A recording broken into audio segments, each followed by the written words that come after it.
we grew up watching cricket. 1996 World Cup, playing against Australia. We all grew up watching cricket. So for me, there was a bias. I would say cultural similarity. Australia being a cricket country. So for me, to choose Australia to come and work, like one thing really inspired me was looking at MCG and understanding the culture, seeing how Donald Bradman played in one of the like museums. So it's interesting how certain decisions influences our decisions, and I'm glad that you chose that path because we are here having this conversation because of that decision, and it's interesting enough to it's just to, thanks for sharing that. Yeah, and I agree with you because since you touched on cricket, so when we turn back as school kids, I think Australia and India may be the biggest rivals, right? Yeah. But I think after spending like 10, 15 years in Australia, now you feel that mindset because when you look at from sports, maybe there's a learning for our lives as well. So when you think about cricket, those days we saw like they were like going after targets, right? No matter what. Although we feel that's more aggressive, that's how they face it, and that's in their blood as kids.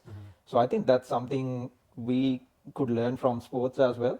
And I see nowadays, especially with the Indian team, they are also like that. Or no matter you go and like hate them, but that is in their blood, and that spirit is so amazing. So for your professional career as well as your life, there are so many things to learn from that.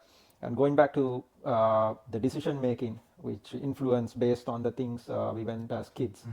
So I think all these things might have paved the way for that whole journey, as you said. Yeah. And going back to your journey, I remember when you first came to Australia as a migrant. If I'm not mistaken, that was somewhere around 2015, 16. Yeah. Yes. Yeah. So we were having the same conversation like 10 years ago. And I remember you were also like going through a lot of challenges and tough times. Uh, Back then we were not this mature. We were not having much experience. I'm not saying we are fully matured, but compared to those days, we are like 10 years ahead.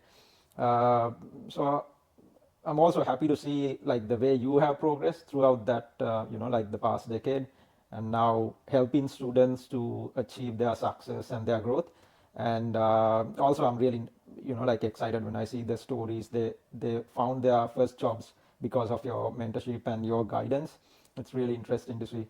Yeah. Thank you, Lasantha. It means the world to me and coming from you as well because I believe you were someone that has encouraged me, supported me when I came here as a migrant because, of course, you had a bit of exposure in Australia, understanding about culture, the setup, the job system, all of that.